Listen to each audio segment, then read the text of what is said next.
अस्सलाम वालेकुम friends, welcome to classic entertainment channel, जहां हम लेकर आ गए हैं हमारे सिलसिलेवार नावल खाली सीब written by Ramsha Mukhtar part 4, जिसका आपको यकीनन बेसब्री से इंतजार होगा। तो फिर देर किस बात की, चलते हैं नावल की तरफ। मगर उससे पहले हमारी वीडियो को लाइक और चैनल को सब्सक्राइब करना ना भूलें, और हाँ, आइकॉन बटन दबाना भी, ताकि हमारी नई आने वाली वीडियोस आपको सबसे पहले देखने को मिले। तो फिर देर किस बात की, चलते हैं नावल की तरफ। खाली सीब पार्ट 4। ब्रिगेडियर साहब, आज शाम का प्लान कैंसिल करना पड़ेगा। वो ड्राइवर अपनी जगह तब्दील कर चुका है। मेरा खबरी एक दफ़ा उसकी लोकेशन कंफर्म कर दे, फिर ही हम मुलाकात करेंगे उससे। परसों तक काम हो जाएगा। वक़ार जाने की तैयारी कर ही रहे थे कि उन्हें महमूद वड़ाइच का मैसेज मौसूल हुआ। अब वो जवाबी मैसेज टाइप कर रहे थे, तभी अबीरा बेडरूम में चली आई। आपने ज़रूरी काम से नहीं जाना था? अबीरा ने याद दिलाया। बस आज नहीं, आज हम अपनी फैमिली को टाइम देंगे। वक़ार ने फ़ोन साइड मेज़ पर रख दिया और अबीरा को बाजू के हल्के में लेते लाउंज में आ गए। चलें, मैं डिनर लगवाती हूँ। अबीरा किचन में चली गई। बाबा, मैं और कितने दिन यूनिवर्सिटी से ऑफ लूँगी? फलक ने मुंह बनाते लब कुशाई की। एक दफ़ा मेरी नूरें ठीक हो जाएं, फिर आप चली जाइएगा यूनिवर्सिटी, ओके? सेहत तो महज एक बहाना था। दरहकीकत वो अगवा वाले वाक़ये के बाद खासी पॉजिटिव हो गए थे और इसीलिए वो ज़्यादा से ज़्यादा देर उसे अपनी नज़रों के सामने रखना चाहते थे। ओके, वो उनके शाने से सर टिकाकर बैठ गई। मेरा प्यारा बेटा। वक़ार ने उसके माथे का बोसा लेते उसे खुद में भेज लिया। रानिया बेचैनी से कमरे में टहल रही थी। क्या इब्तिसाम को कॉल करूं? नहीं। सर झटक कर बेड पर गिरने किसी अंदाज में बैठ गई। वो 2 घंटे से हाँ या नहीं की गर्दाब में उलझी, अभी तक फैसला न कर पाई। एक तरफ दिल कहता था कि वो नाराज़ हो गया होगा, कॉल करके एक्सक्यूज़ कर लूं, मगर फिर ये सोचती कि मैंने तो नहीं कहा था नाराज़ होकर जाओ। आखिरकार फैसला कुन अंदाज में इब्तिसाम का नंबर मिलाने लगी। अगर 10 गिनने तक उठा लिया तो ठीक है, वरना कॉल काट दूंगी और दोबारा नहीं करूंगी। खुद कलामी के अंदाज में बड़बड़ा कर फ़ोन कान से लगाया। 1 2 10 तेरे लब गिनती भी गिन ली, मगर दूसरी तरफ से रिस्पॉन्स ना मिला। ओके, बस एक आखिरी चांस। फिर से खुद को यकीन दहानी करवाई कि इसके बाद नहीं करूंगी। रीडायल किया, मगर इस दफ़ा भी जवाब नदारद। Go to hell. Phone bed पर उछाल गया, साथ ही कॉलिंग टोन कमरे में गूंज उठी। उसने जल्दी से फ़ोन उठाकर देखा। स्क्रीन पर इब्तिसाम का लिंक लिखा आ रहा था। हेलो। फ़ौरन से कॉल रिसीव की, मगर लहजा मुतवाज़न ही रखा। कैसी हो? उसके अंदाज में नाराज़गी की ज़रा भी रमक न थी। ठीक, तुम बताओ, तुम कैसे हो? वो अपनी लट को उंगली पर लपेट रही थी। होठों पर तबस्सुम रखता था। मैं भी ठीक हूँ। तुम नाराज़ तो नहीं हो ना? वो ना चाहते हुए भी पूछ बैठी। दूसरी तरफ चंद सानिया खामोशी छाई रही। फिर ज़रा तवक्कुफ़ के बाद उसकी गंभीर आवाज़ ने रानिया की समाअतों को तमानियत बख्शी। नहीं, बिल्कुल भी नहीं, कभी भी नहीं, कतन ऐसा सोचना भी मत। जाने क्यों रानिया को महसूस हुआ कि कुछ उससे मुश्तबा मुस्कुराहट उसके लबों पर भी आई होगी। तुमने कॉफ़ी की ऑफ़र की थी, अगर याद हो तो? रानिया ने गोया याद दहानी कराई। एक्चुअली बाबा के साथ फॉरेन टूर पर जा रहा हूँ, उसके बाद आकर ज़रूर चलेंगे, ओके?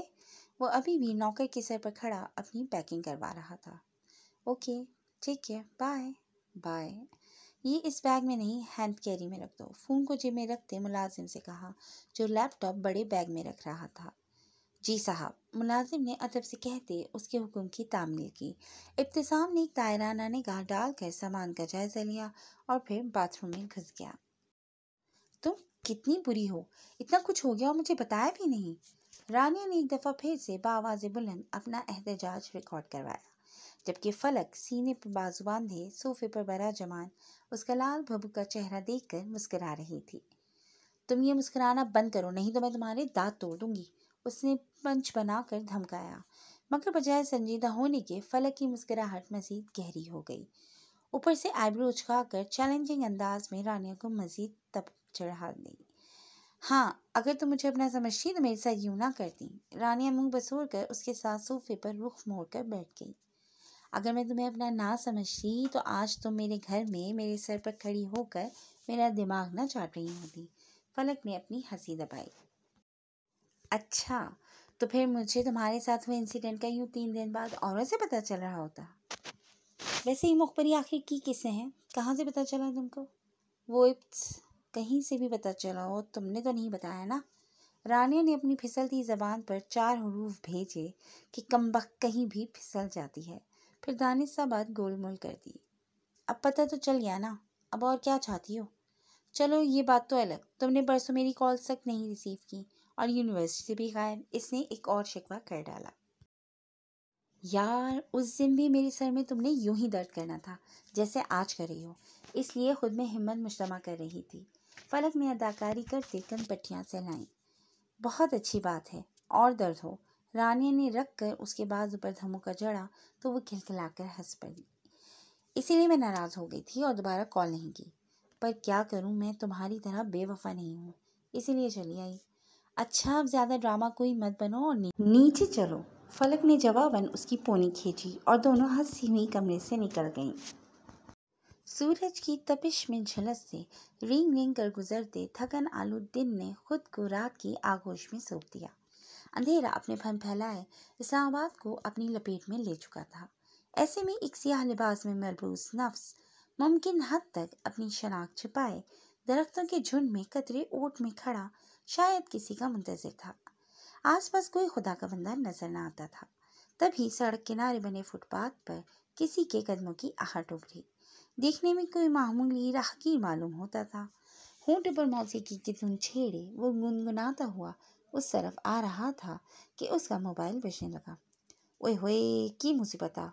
खौफ ज़दा अंदाज में बाआवाज़े बुलंद बड़बड़ाता वो अपनी जेबें टटोलने लगा। कमीज़ की जेब से अपना फ़ोन बरामद करके उसने कॉल उठाई और वहीं ठहर कर बात करने लगा। हाँ सादिक, मैं आंदवा, तू कितना? हाँ सादिक, मैं आता हूँ, तुम किधर हो? i14 ਦੇ ਵਿੱਚ ਵਾ ना तू? ठीक, मैं पहुँचदा वां। ये i14 में ही हो ना तुम? ठीक है, मैं पहुँच रहा हूँ।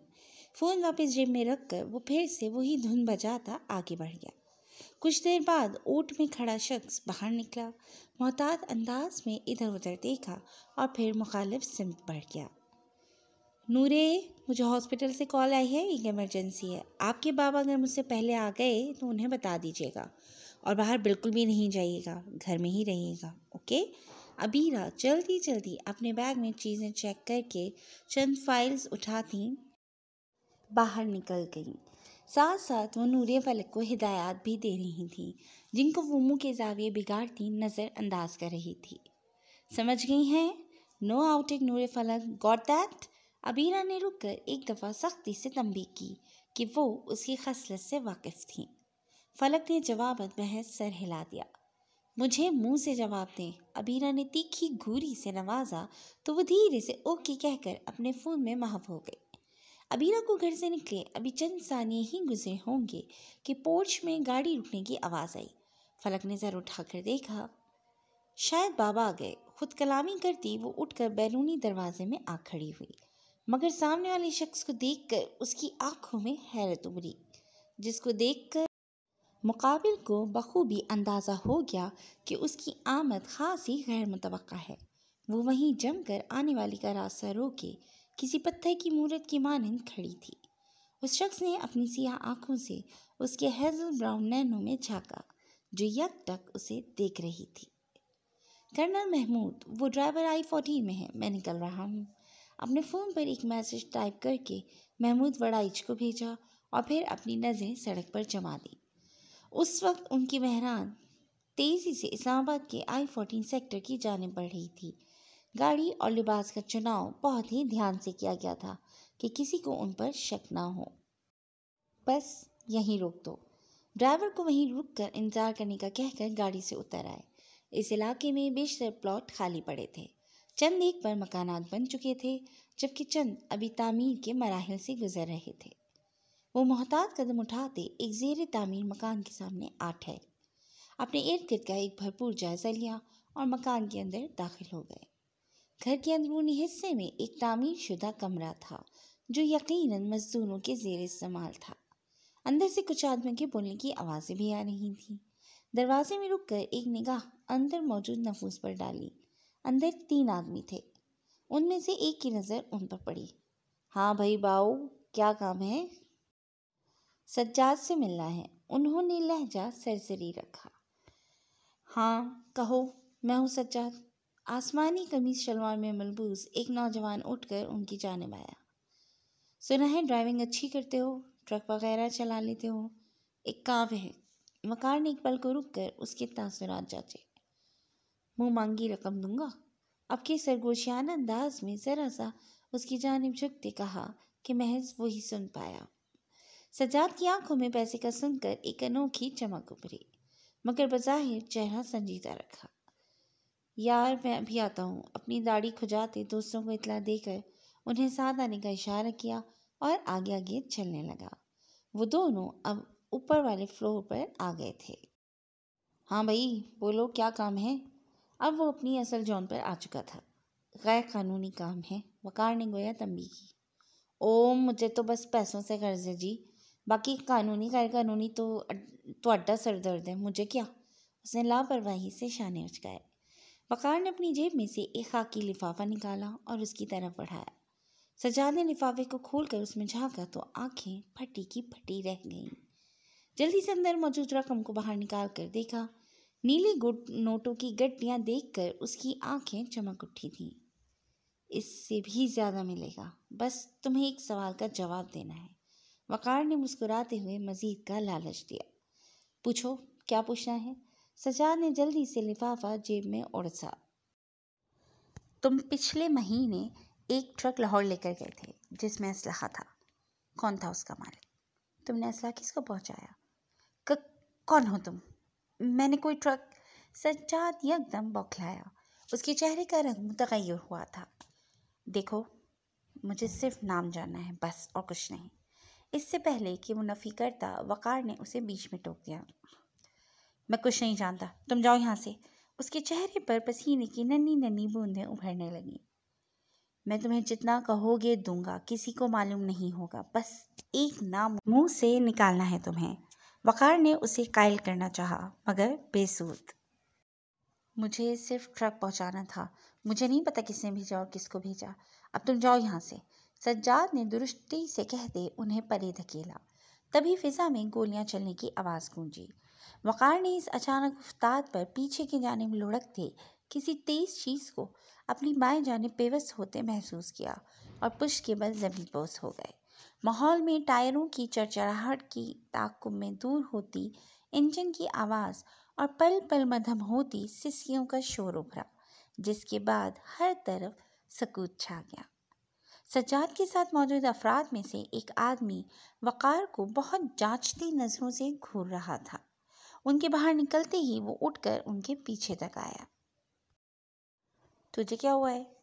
यूं चक्कर क्यों काट रहा है? उसके तीसरे साथी ने निस्वार का गोला मुंह में दबाते उसकी बेचैनी पर मशकूक नज़रों से उसे देखा तो वो जज्बस होता उसके बराबर आ बैठा।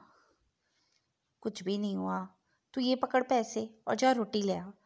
चल ठीक है, मैं ही ले आता हूँ। वो हाथ झाड़ता उठ खड़ा हुआ और पैसे पकड़कर मकान से बाहर निकल गया। उसके जाते ही उस शख्स ने अपना फ़ोन निकाल कर कोई नंबर मिलाया। हाँ हेलो वहीद बाऊ, बड़े कप साहब को बता दे कि जिन आदमियों की तस्वीर उन्होंने दिखाई थी ना, उनमें से एक सज्जाद से मिलने आया है। दोनों बातें करते ऊपर की मंजिल पर गए। आगे क्या हुक्म है? धीमे मोहताज अंदाज में बात करता वो साथ साथ बाहर झांक रहा था। हाँ I-14 में दूसरी लाइन का पहला बन रहा है। चल ठीक है। फ़ोन जेब में रखते एक दफ़ा फिर दरवाजे से सर बाहर निकाल कर सीढ़ियों की तरफ झांका। फिर दबे पाँव चलता जीनों तक आया और कान लगाकर उनकी गुफ्तगू सुनना चाहिए, मगर धीमी आवाज़ मिनमिनाहट से ज़्यादा ना थी। वो मायूस होकर वापस कमरे में आ गया। अब वो बेचैनी से दाएं बाएं टहलने लगा था। अगर उसकी मुखबरी उनके काम आ जाती तो यकीनन बड़े साहब ने उसको नोटों में तोल देना था। मुतवक्का इनाम का सोचते ही उसके चेहरे से हिर्स टपकने लगा। अब इंतज़ार था तो बड़े साहब के रद्द अमल का। साहब, वो सज्जाद तक पहुंच गए, अब आगे क्या करना है? वहीद ने फ़ोन पर उन्हें इत्तला दी, गोया उनके कानों में सीसा उंडेल दिया हो। वो अपनी जगह से एकदम उठ खड़े हुए। उनकी इतनी जुर्रत, कैसे हो सकता है ये? वो बरहमी से दहाड़े। सामने पड़ी कुर्सी को ज़बरदस्त छोकर रसीद की तो उड़ती हुई दूर जा गिरी। वहीद उनके गैज़ गज़ब से पहले ही डरता था। अब भी फ़ोन कान से लगाए वो सहमा हुआ था। मार दो दोनों कुत्तों को। साहब, अगर वो वक़ार हमदानी हुआ तो भी? वहीद ने डरते डरते पूछा। उसकी बात पर वो एक पल को ठहरे थे, मगर दूसरे ही पल मजबूत और मुस्तहकम लहजे में बोले, हाँ, अगर वक़ार हमदानी हुआ तो भी। जी साहब। वहीद फ़ोन जेब में रखता तेज़ी से बाहर निकल गया। काश कि तुम ना हो वहाँ वक़ार हमदानी, काश। वो फ़ोन मेज़ पर उछाल कर खुद कलामी करते खिड़की में आ खड़े हुए, जहाँ सियाह रात अपने फन फैलाए हर शय को निकल जाने की दर पे थी। अगर वक़ार हमदानी को मार दिया तो क्या मैं अशफाक का सामना कर पाऊँगा? मगर तुम मेरे कामों में टांग अड़ा रहे हो, इसलिए अब ये कदम उठाना ज़रूरी है। आगे जो तुम्हारा नसीब वक़ार। उन्होंने सोचते हुए सर झटका और पर्दे बराबर करके वापस कुर्सी पर आ बैठे। 5 मिनट के अंदर अंदर वहीद शार्प शूटर के हमरा उस शख्स के बताए गए पते पर पहुंच चुका था। दूरबीन के जरिए वो दोनों दूसरी मंजिल पर खड़े आपस में गुफ्तगू करते बखूबी देखे जा सकते थे। शार्प शूटर अपनी गन से उन दोनों पर निशाना ताक चुका था। सज्जाद की उस तरफ पीठ थी, जबकि वक़ार का चेहरा उनकी जानिब था। हाँ वहीद, चला दूं गोली? शूटर आखिरी कंफर्मेशन का मुंतज़िर था। चला दो। वहीद ने उसे ग्रीन सिग्नल दिया और अगले ही पल फिजा गोलियों की आवाज़ से गूंज उठी। 2 गोलियां सज्जाद की पीठ में बेबस हो गई थीं, एक दिल के करीब जबकि दूसरी किडनी के पास। तीसरी गोली वक़ार का नसीब बनी, जो उनके बाएं कंधे में लगी थी, जबकि 2 गोलियां सीधी दीवार में जा लगी थीं। अगर सज्जाद ने वक़ार को पीछे की जानिब ना धकेला होता तो यकीनन ये गोलियां उनके बदन के आर पार हो जाती। मगर वो कहते हैं ना कि जिसे अल्लाह रखे उसे कौन चखे। वक़ार भी शायद अपनी ज़िंदगी में मज़ीद मोहलत लिखवा कर लाए थे। शायद रब को उनकी बेटी पर रहम आ गया था। ये शायद उनके नसीब में हकीकत जाने बगैर मरना ना लिखा था। चलो जल्दी। वहीद ने ड्राइवर का शाना थपथपाते उसे गाड़ी चलाने का इशारा किया और गाड़ी हवा से बातें करती जिस रफ्तार से आई थी उससे दुगनी रफ्तार के साथ सड़क पर आगे बढ़ती नज़रों से ओझल हो गई। वक़ार के हमरा आया ड्राइवर गोलियों की आवाज़ पर अपनी गन संभालता आवाज़ के ताक़ुब में दौड़ा।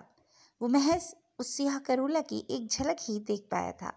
फिर तेज़ी से बिल्डिंग के अंदर दाखिल हुआ। वहाँ तामीर शुदा कमरे में एक मजदूर सहमा हुआ बैठा था। गोलियां कहाँ चली हैं? वो उनकी जानिब देखकर चिल्लाया। ऊपर। वो शख्स कि जिसने मुखबरी की थी हकलाते हुए उंगली से ऊपर की जानिब इशारा कर रहा था। उसके वहमो गुमान में भी ना था कि वो लोग इतने ख़तरनाक और जालिम हो सकते हैं कि सज्जाद और मिलने आने वाले को कत्ल ही कर देंगे। ड्राइवर तेज़ी से ऊपरी मंजिल के जीने चढ़ने लगा। ऊपर वाले फ्लोर पर सामने ही वक़ार ज़मीन पर गिरे थे और उनसे कुछ ही फासले पर आसमानी कमीज शलवार में औंधे मुंह पड़ा वजूद था जिसके कपड़े खून से सुर्ख हो चुके थे। Sir, are you alright? Driver ने वक़ार के कराहने पर उनका शाना झलाया। उनके स्याह कपड़ों की वजह से जख्म का तयन कर पाना मुश्किल था। वो नीम गुनूदगी में थे। ड्राइवर एम्बुलेंस को कॉल करने के बाद सज्जाद की तरफ आया, जिसकी रुकी नब्ज़ न जाने कितनी देर पहले दुनिया से ताल्लुक़ तोड़ जाने का पता दे रही थी। वो वहीं दरवाजे में बुत बनी आने वाले का रस्सा रोकी खड़ी थी। आंखों में रकम हैरत की तहरीर मुकाबिल को बखूबी इत्तला दे रही थी कि उसकी आमद कितनी गैर मुतवक्का है। बरूज ने गला खंखार कर उसका इर्तिकाज़ तोड़ा। वो भी जैसे अपने ट्रांस से निकली थी। जी कहिए, फलक ने निहायत महज़्ज़ब लहजे में पूछा, जो कि उसके मिजाज के बरक्स था। अस्सलाम वालेकुम। बरूज ने जताती नज़रों से उसे देखते कहा। वालेकुम अस्सलाम। वो शर्मिंदा हुई। कैसी हैं आप मिस फलक? वो एक हाथ जेब में डाले दूसरे में एक बैग पकड़े संजीदगी से पूछ रहा था। फाइन। उसका अजनबी लहजा फलक को चुभा था। उसे लेकर वो मुतज़ाद कैफियत से दो चार थी। बज़ाहिर वो खुद को लापरवाह जाहिर करती थी, मगर दर हकीकत नज़रअंदाज किया जाना क़तन बर्दाश्त न होता था। अंकल से मिलना है, अगर आप इजाज़त दें। बरूज ने उसके राह में खड़े रहने पर चोट की। वो खजल होती एक जानिब खिसकी। बरूज शुक्रिया कहता अंदर बढ़ा। वो भी पीछे पीछे चली आई। वो एक कोने में पड़े सिंगल सोफे पर बैठ चुका था। मॉम डैड घर पर नहीं हैं, उसने खड़े खड़े इत्तला दी। ओह ओके, ये बाबा ने अंकल आंटी के लिए भिजवाए हैं, उन्हें दे दीजिएगा। अपने हमरा लाए बैग की तरफ इशारा करता वो उठ खड़ा हुआ। बाबा आने वाले होंगे, वो जल्दी से बोली। नहीं, it's okay, I should leave now. You should stay for coffee at least. Mom नाराज़ होंगी अगर ऐसे ही जाने दिया। No need, thank you so much. वो भी शायद नखरे उठवाने के मूड में था या उसकी पेशेंस को चैलेंज कर रहा था। मैंने कहा ना, सिर्फ कॉफ़ी पी लीजिए, फिर जहाँ मर्जी जाएं। अब के उसने इस्तेहकाक से कहा। बरूज ने एक अबरूज काते उसके तेवर मुलाहिजा किए। पहले कहो प्लीज़। जेबों में हाथ डाले वो संजीदगी से बोला, अलबत्ता आंखों में शरारत नाच रही थी। फलक ने एकदम सर उठाकर उसका चेहरा देखा तो बरूज के लबों पर तबस्सुम बिखर गया। ये पहली दफ़ा था कि बरूज बराह रास्त उससे बात करता मुस्कुराया था। जी? उसकी गैर मुतवक्का बात की मुनासबत से फलक का जी अचानक और तवील निकला था। इससे पहले कि वो मज़ीद कोई जवाब देता, लाउंज में पड़ा टेलीफोन चिंघाड़ने लगा। चिंगाड़ भी ऐसी गोया तबले सूर बच गया हो। फलक उसे घूरती हुई फ़ोन की जानिब बढ़ी। हेलो। दूसरी तरफ से मिलने वाली खबर सुनते ही उसके तासुरात यकलक तब्दील हुए थे। आप कौन बोल रहे हैं? आपको कैसे पता चला? किसी अनहोनी के एहसास के तहत बरूज सिरत से उस तक पहुंचा था और अनहोनी तो हो गई थी। डॉक्टर अबीरा, एक और एमरजेंसी केस आया है, आप प्लीज़ जल्दी आ जाएं। अबीरा, जो सर्जरी के बाद घर जाने के लिए अपना सामान समेट रही थी, नर्स के कहने पर एक सांस हवा के सुपुर्द करती उसकी पैरवी में चली आईं। खुद को डिसइंफेक्ट करके ऑपरेशन थिएटर में दाखिल हुई, जहां उनका को सर्जन पहले ही सर्जरी शुरू कर चुका था। इनके बाएं कंधे में गोली लगी है, ब्लीडिंग काफ़ी हो गई है, हमें बुलेट निकालनी है। उनका को सर्जन उन्हें सरसरी सी ब्रीफिंग देता महारत से कंधे पर चीर फाड़ कर रहा था। हमें मेजर ब्लड वेसल को अवॉइड करना है। अबीरा ने इस बात में सर हिलाते गोश्त में पेवस बुलेट को निकाल कर ट्रे में रखा। इनके वाइटल्स की क्या सूरत हाल है? नॉर्मल है मैम। Okay, now suction. गोली निकालने की वजह से अंदर बहते खून को सक्शन की मदद से साफ कर लिया गया था। Okay, bullet is removed, surgery successful. Abira ने इतला देकर बाकी का काम जूनियर्स को सौंपा और ऑपरेशन थिएटर से बाहर निकल आई। ड्रेस चेंज करके उन्हें रिसेप्शन पर ब्रीफ करना था। अभी जो इमरजेंसी पेशेंट थे उनकी सर्जरी कामयाब रही है। अबीरा ने फाइल फिल करते रिसेप्शनिस्ट को इतला दी। Patient name brigadier Waqar Hamdani. Receptionist के अल्फाज पर उनका लिखता कलम एक पल को थमा था। Can you please repeat? Abira की आवाज़ कपकपाई थी। Brigadier Waqar Hamdani ma'am. Excuse me. Abira जल्दी से फाइल और पेन काउंटर पर छोड़कर तेज़ी से रूम की तरफ लपकी थी। रूम में दाखिल होते साथ ही सामने बेड पर लेटे मरीज बिलाशुबा उनके शौहर वक़ार ही थे। जर्दी चेहरे पर मसनूई सांस के लिए ऑक्सीजन मास्क लगा था। अलबत्ता वो खतरे से बाहर थे, मगर फिर भी उन्हें ऑक्सीजन दी जा रही थी। वक़ार? अबीरा उनका कैनुला लगा हाथ थाम कर लबों से लगा गई। आंखों से दो आंसू टूटकर चेहरे पर फिसलते उनके स्कार्फ में जज्ब हो गए। अब जब सर्जरी हो गई थी तो दिल में बार बार वहम आ रहे थे कि अगर उनसे कोई गलती हो जाती, अगर उनसे ठीक से बुलेट ना निकल पाती। तरह तरह के वहम उन्हें खौफजदा कर रहे थे, मगर उन्होंने इन सब को झटकते महज अल्लाह का नाम लिया और सब खदशे हवा हो गए। उन पर सदका व शुक्र वाजिब था। वो प्रेयर रूम की जाने बढ़ गईं, क्योंकि अब सिर्फ शुक्राने के नवाफिल से ही दिल को करार आना था। बाहर निकलते ही बरूज और फलक उसी तरफ आते दिखाई दिए। फलक को देखते ही उनके साथ लिपट गई। मॉम, डैड, वो बिल्कुल ठीक है मेरी जान, he is perfectly fine. Abira ने उसका सर थपथपाते तसल्ली दी तो वो उनसे अलग होती भीगी भीगी आंखों से उन्हें देखने लगी, गोया यकीन करना चाहती हो कि जो उन्होंने कहा वो सच है। हाँ मेरी जान, वो बिल्कुल ठीक है।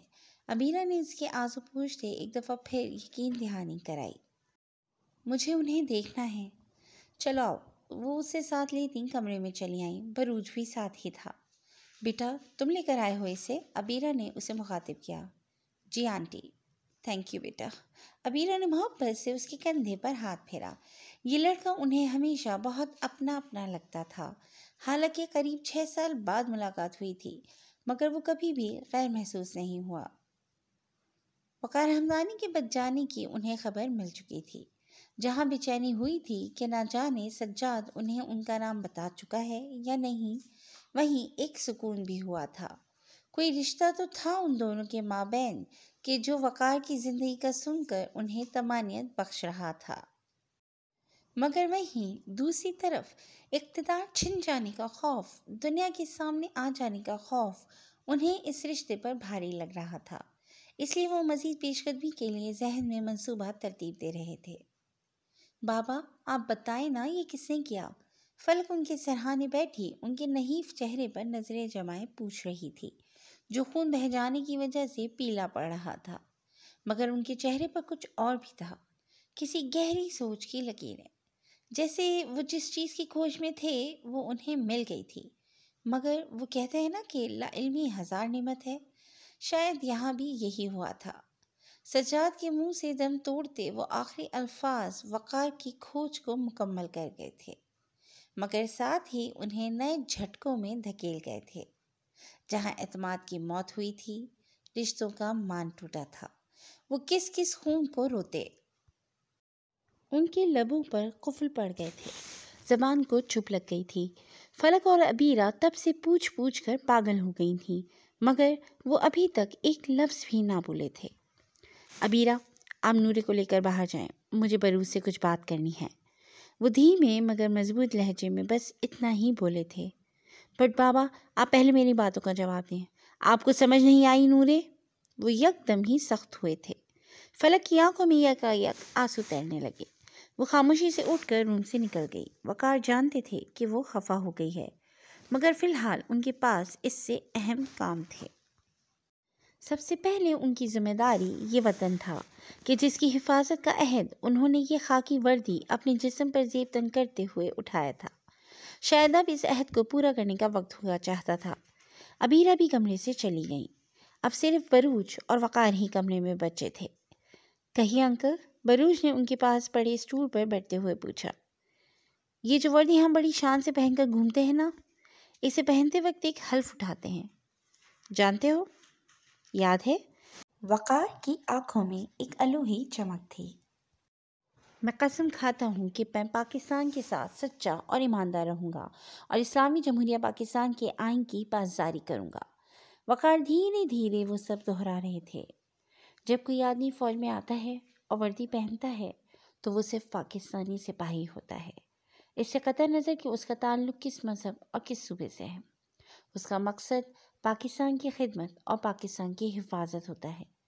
तो क्या जब कोई अपना तुम्हारी जान से प्यारे वतन को नुकसान पहुंचाए तो तुम किसका साथ दोगे, अपने का या अपने वतन का?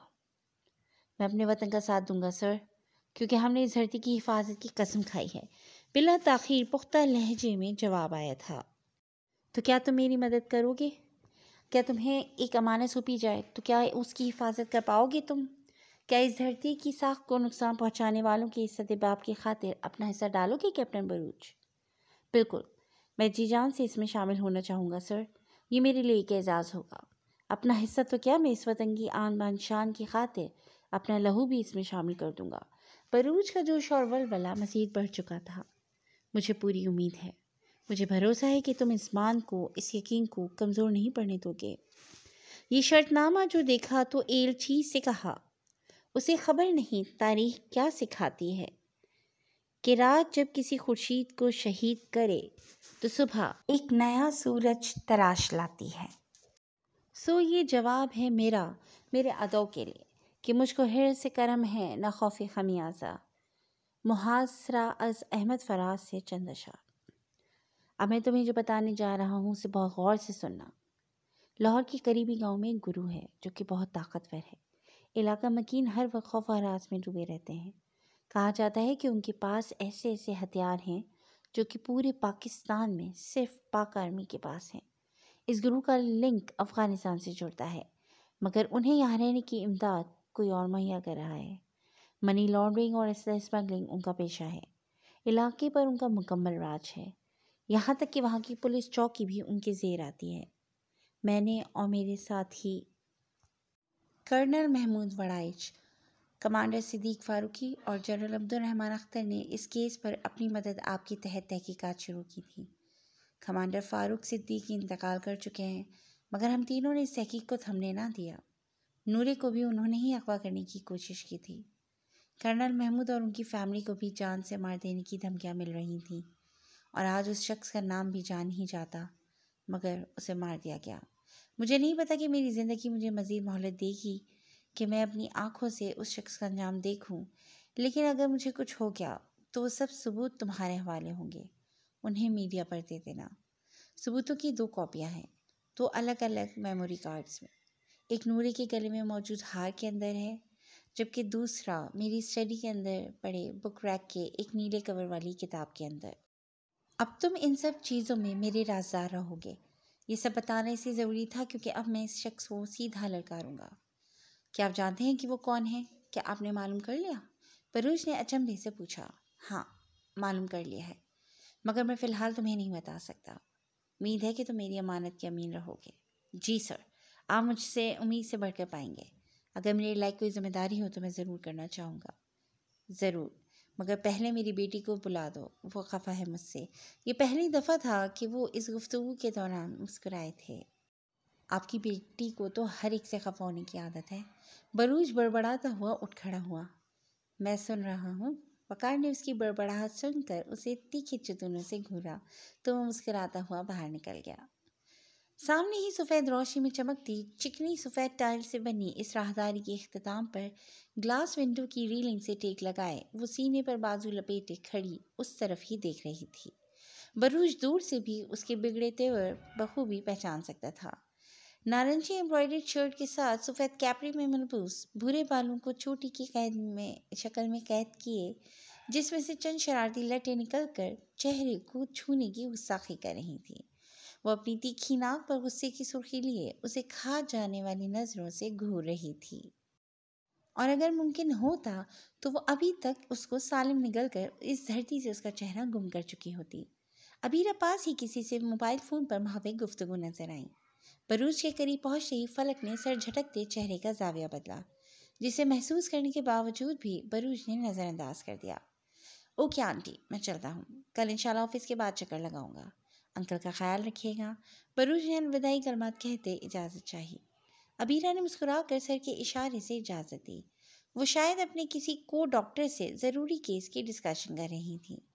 आपको आने की कतई कोई ज़रूरत नहीं है। बरूज के आगे बढ़ते कदम उसकी आवाज़ पर थमे थे। चेहरा मोड़कर उसको देखा। क्या आपने मुझसे कहा? अंगिश्ते शहादत से खुद की जानिब इशारा करते तज़दीक चाहे। बिल्कुल। फलक टेक हटाकर सीधी होती उसके मुकाबले आ खड़ी हुई। तो शायद आपको ये इल्म नहीं कि बरूज सुबहानी किसी ऐरे गैरे के ऑर्डर से नहीं लेता, इसलिए अपना ये शुगल उन्हीं के साथ पूरा कीजिए जो आपके साया अल्तफ़ात के मुतमम्नी है, और इसलिए आपका हर ऑर्डर मानते हैं, क्योंकि मैं तो कतई इस गिनती में शामिल नहीं। बरूज ने ऐरे गैरे पर कज़न जोर देते कहा, गोया उसे अंगारों पर धकेल दिया। अपनी बकवास बंद करो, और मेरे पेरेंट्स से ज़्यादा क्लोज होने की ज़रूरत नहीं तुम्हें। Just stay away, got that? फलक ने बदलिहाजी का मुजाहरा करते अपनी भड़ास निकाली। बरूज ने उसकी दस्तदराजी पर लब भेजे, उसकी भीगी पलकों की झालर के साए में शोले बरसाती आंखों में देखा, जिसमें नुमाया सुर्खी उसके रोने की चोखली खा रही थी। तुम कभी नहीं बदल सकती नूरे फलक। तुम बदतमीज़ थी, हो और सदा रहोगी। But don't forget my words. तुम्हें एक दिन अपने वर्ड्स पर रिग्रेट होगा। बरूज चबा चबा कर कहता, तासुब से सर हिलाता, लंबे लंबे ढक पड़ता, यहाँ से वॉकआउट कर गया। Regret my foot. फलक उसकी पुश्त पर एक उछटती निगाह डालती जोर से पाँव ज़मीन पर मारते हुए बड़बड़ाई। आई एम एक्सट्रीमली अशेम्ड नूरे। मैं बहुत शर्मिंदा हूँ नूरे। अबीरा की आवाज़ पर फलक यकदम उनकी तरफ मुड़ी। उनकी आंखों में अफसोस वाज़ेह था। वो यकीनन उनकी गुफ्तगू सुन चुकी थीं। Mom, I was just. फलक ने फ़ौरन से अपनी सफाई पेश करना चाही। इनफ। अबीरा ने दायां हाथ हवा में बुलंद करते उसे खामोश करा दिया और चुपचाप वकार के रूम में चली गई। अशफाक भाई की सुबह से 2-3 दफ़ा कॉल आ चुकी है। वो इब्तिसाम और फरहत के साथ अब्रॉड गए हैं, वरना ज़रूर पहुँचते। काफ़ी परेशान थे आपके लिए। आप कहें तो कॉल करूँ? अबीरा ने उनके पास बेड पर बैठते बात का आगाज़ किया, मगर तवक्को के ऐन मुताबिक जवाबन खामोशी ही मिली। वकार डिस्चार्ज होकर घर आ चुके थे, मगर तब से एक लफ्ज़ तक मुंह से नहीं निकाला था। पता नहीं कौन सी ऐसी सोचें थीं कि जिनमें डूबकर वो अपने लव सी बैठे थे। क्या हो गया है वकार आपको? आप जवाब क्यों नहीं दे रहे? आप ऐसे खामोश दबा तो नहीं हैं फिर? अबीरा के आसाब जवाब दे चुके थे। आखिरकार वो चिढ़ गई। वकार ने खामोश निगाह उन पर डाली। उन नमाज की तरह दुपट्टा ओढ़े वो एक हाथ में तस्बीह थामे झंझलाहट से उन्हें देख रही थी। कुछ भी नहीं, धीमी आवाज़ में खासी पुरसुकून लहजे में कहा गया। आप रेस्ट करें। वो जल्दी कुर्ती उन्हें आराम करने का कहकर बालकनी में निकल आईं। आसमान पर सूरज गुरूब होने को बेताब था। शाम की ठंडी हवा जिस्म से टकराती बहुत भली लग रही थी। अपने आशियाने को लौट जाने की जल्दी में यहाँ वहाँ उड़ते परिंदों की आवाज़ों ने माहौल में अजब शोर बर्पा कर रखा था। दूर कहीं किसी मौज़िन की मीठी आवाज़ में मगरिब की अज़ान बुलंद हो रही थी। या अल्लाह, मेरे इस घर को किसकी नज़र लग गई है? ऐ मेरे मौला, मेरे घर वालों की हिफाजत कर। हमने हमेशा सबका भला चाहा, तो दूसरों को भी उसकी तौफीक दे। मेरी बेटी की इज्जत व आबरू, उसकी जान की हिफाजत करना मेरे मौला। मेरे शौहर की इज्जत और वक़ार को कायम रखना। बस इतनी सी मोहलत दे देना कि अपनी बेटी को महफूज हाथों में सौंप सकें और मेरे शौहर को उनके मकसद में सुरखरू करना। आमीन। वो आसमान की जानिब चेहरा उठाए, आंखें बंद किए दिल में अपने रब से मुखातिब थीं। आंखें खोली तो 2 नमकीन मोती आंखों से बहकर चेहरे पर लुढ़कते ठोड़ी पर ठहर गए। दिल को यकदम बेपनाह तस्कीन हो गई थी, जैसे उनकी दुआ को कबूलियत का शर्फ हासिल हो गया हो। वैसे भी अल्लाह को अपने बंदों का रोकर गिड़गिड़ा कर मांगना बहुत पसंद है। नीले आसमान पर तैरते टुकड़ियों की मानिंद सफ़ेद बादलों के साए में DH इस्लामाबाद के फ़ेज़ 2 में तामीर शुदा इस खूबसूरत सफ़ेद कोठी के दूसरे फ्लोर पर बने इस हॉलनुमा कमरे में 3 नफूस की मौजूदगी के बावजूद भी एक मायूसी भरी खामोशी का डेरा था। जनरल अब्दुर्रहमान, कर्नल महमूद वड़ाइच और ब्रिगेडियर वकार हमदानी तीनों इस वक्त आगे का लाया अमल मुरतब करने के लिए इस कमरे में मौजूद थे।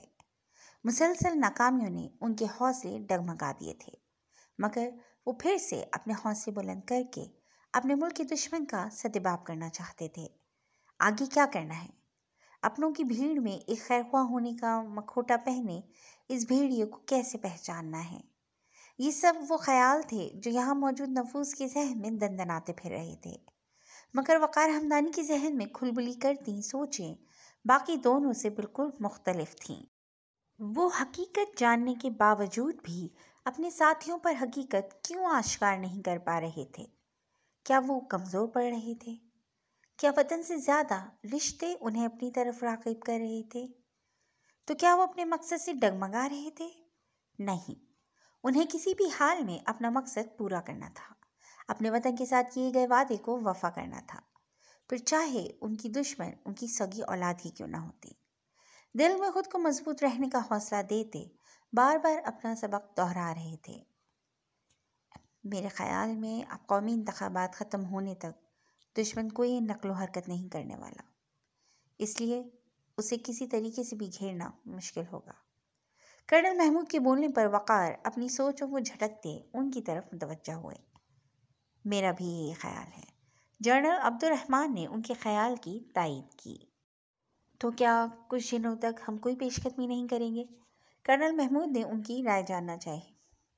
बिल्कुल, क्योंकि वो शख्स खुद भी तो सियासत से ताल्लुक़ रखता है, तो यकीनन कौमी इंतखाबात होने तक वो फसाद मचाने से इज्तनाब करेगा।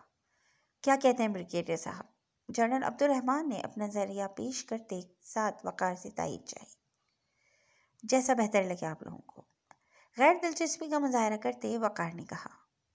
उनका खोया खोया अंदाज कर्नल महमूद और अब्दुर्रहमान साहब दोनों महसूस कर रहे थे, मगर जख्म को वजह समझकर नज़रअंदाज कर दिया। फलक, मैं तुम्हें कह रही हूँ, प्लीज़ मेरे साथ चलो। अगर तुम आज ना गई ना तो दोबारा मुझसे कलाम मत करना और भूल जाना कि कोई रानिया भी थी तुम्हारी ज़िंदगी में। लाहौर में 5 दिन वेकेशन एंजॉय करके रानिया कल रात ही वापस आई थी और अब सुबह यूनिवर्सिटी में सारा दिन फलक को छुट्टियों की बातें सुना सुना कर पकाने के बाद क्लास स्किप करके लंच पर ले चढ़ने के लिए बसे थे। यार, बाबा अलाउ नहीं करते मुझे अब यूँ पब्लिक प्लेसेस पर खुलेआम घूमने फिरने के लिए। तुम समझो ना रानिया। फलक ने झंझलाते हुए एक दफ़ा फिर से इनकार किया। रानिया ने उसे घूरा, मगर फलक की तरफ से नो लिफ्ट का बोर्ड देखकर उसका मुंह सूज गया। ब्रेकअप। उसके हाथ से चिप्स का पैकेट झपटती, पैर पटकती पार्किंग की तरफ चल दी, साथ साथ जाते हुए दोस्ती तोड़ने का ऐलान भी कर गई। मगर दूसरी तरफ भी फलक थी, उसकी रग रग से वाकिफ, उसकी चालाकियों को खूब पहचानती थी। ओके चलो मेरी जान। फलक ने दूर से दौड़कर आते हुए उस पर हमला किया और वो हंसते हंसते दोहरी हो गई। अच्छा बस बस, सॉरी, माफ़ कर दो मुझे। हंस हंस कर लोटपोट होते बिलाखिर उसने फलक के सामने हाथ जोड़ दिए। चलो माफ़ किया, लठमार अंदाज में कहकर अपनी फूली सांसों को हमवार करने के लिए एक गहरा सांस लेकर मुंह के जरिए कार्बन डाइऑक्साइड खारिज की। वैसे बहुत ही कोई ड्रामा हो तुम। उसके चेहरे पर मसनूई पंच रसीद करते उसकी शान में एक अदद तारीफी जुमला पेश किया, मगर तुमसे कम बिना लगी लिपटी के दो बदू जवाब आया था। अच्छा बस बस, मैं कॉल करके मॉम को इन्फॉर्म कर दूँ। फलक जीन्स की जेब में से मोबाइल निकालते हुए नंबर डायल करने लगी। रानिया की गाड़ी में वो आधे घंटे की ड्राइव के बाद F84 में सेंटोरस मॉल के फूड कोर्ट में खड़ी थी। किधर से खाएं? फलक होठों पर उंगली जमाकर दाएं बाएं नजर घुमाती रानिया से पूछ रही थी। बाटी गेट? उसने फौरन नाक चढ़ाते नफ़ी में सर हिलाया। मुनाल डाउनटाउन से खाएंगे, चलो। फैज़गुन अंदाज में रानिया का हाथ पकड़ा और दोनों हंसती हुई अंदर दाखिल हुई। कतरे कोने की मेज़ चुनकर वो दोनों आमने सामने बैठ चुकी थी। तो अब क्या खाएं? रानिया ने मेनू कार्ड पर नजर दौड़ाते उसकी पसंद पूछी। मैं स्टिर फ्राइड बीफ लूँगी। फलक अपनी पसंदीदा डिश बताकर दाएं बाएं सरसरी नज़र दौड़ाने लगी, मगर रानिया के पीछे की मेज़ पर नज़र पड़ते ही वो ठटकी थी। अरे मेरा यार! गर्म गोशी से मुसाफहा करके दोनों जोश से गले मिलकर अलग हुए। तो अरीशा ये हैं कैप्टन बरूज, और बरूज ये हैं अरीशा। बैठते साथ ही हारिस ने तारुफ की खिदमत सर अंजाम दी। अस्सलाम वालेकुम भाभी, कैसी हैं आप? बरूज ने मुस्कुराकर खैर मुकद्दमी अंदाज में हाल चाल दरियाफ्त किया। अल्हम्दुलिल्लाह, आप कैसे हैं भाई? अरीशा हारिस खान कैप्टन हारिस की ज़ौजा, खुश शक्ल लड़की, सलीके से सर पर दुपट्टा ओढ़े, डिसेंट पर्सनालिटी की मालिक नटखट से हारिस के साथ बहुत जचती थी। मैं भी ठीक अल्हम्दुलिल्लाह। आप दोनों बातें करें, मैं एक फ़ोन कॉल करके आता हूँ। हारिस एक्सक्यूज़ करता उठ खड़ा हुआ। हारिस हमेशा आपकी ही बातें करते रहते हैं, बहुत गहरी दोस्ती है आप लोगों की। अरीशा ने अपने तय बात का आगाज़ किया। अच्छा, वैसे मुझे इससे उम्मीद नहीं कि मेरा अच्छे लफ्ज़ों में जिक्र करता होगा। बरूज ने दूर खड़े हारिस को देखते हुए कहा। अरे नहीं, वो तो आपकी बहुत तारीफ़ करते हैं। अरीशा ने फ़ौरन तस्दीक की।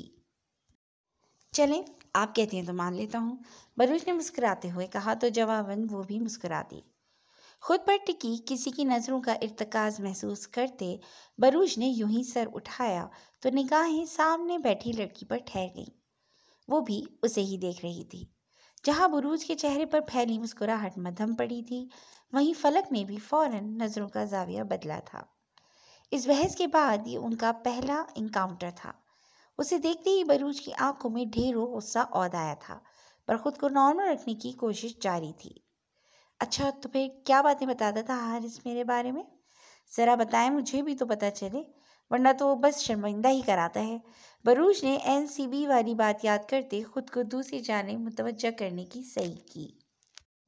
आपके पीएमए के किस्से, मसलन एक दफ़ा आपने अपनी प्लाटून के एसजीसी सीनियर जेंटलमैन कैडेट के तौर पर पूरी प्लाटून की गलती को अपने सर ले लिया था और सज़ा के तौर पर पूरी रात गोरखा हालत में रहना पड़ा था। अरीशा ने हंसते हुए किस्सा दोहराया तो बरूज को भी वो सज़ा याद आई। हाय, कहाँ आसान था, अभी तक याद आता है तो बस। बरूज ने झुरझुरी लेते लबकुशाई की। भाई क्या बातें हो रही हैं। हारिस भी वापस आ चुका था और अब कुर्सी घसीट कर बैठता बरूज को घूम रहा था। कुछ भी नहीं, बस हम पुराने किस्से दोहरा रहे थे कोर्स के। अच्छा, मुझे लगा मेरी बुराइयां कर रहे हो। तो ऐसे काम ना किए होते कि बुराई किए जाने का डर होता। बरूज ने खुल्लम खुल्ला उसे छेड़ा। वैसे एक किस्सा मुझे भी याद है भाभी। आपको पता है, जब हम जूनियर ट्रम में थे तो अक्सर हारिस भागता हुआ आता और कहता, ओए भागो, CSM कंपनी सार्जेंट मेजर आ रहा है। और ऐसा गायब होता कि CSM भी उसे ढूंढ ना पाता। बहुत फुर्तीला था। अब देखें, शादी भी इतनी जल्दी कर ली। बरूज की बात पर तीनों का एक साथ कहका निकला था और सामने बैठी फलक न जाने क्यों बार बार उस तरफ देख रही थी। बहुत कोशिश के बावजूद भी नजरें घूम फिर कर उसी पर ठहर जाती थीं, मगर बरूज ने दोबारा एक निगाह गलत भी उस पर ना डाली थी।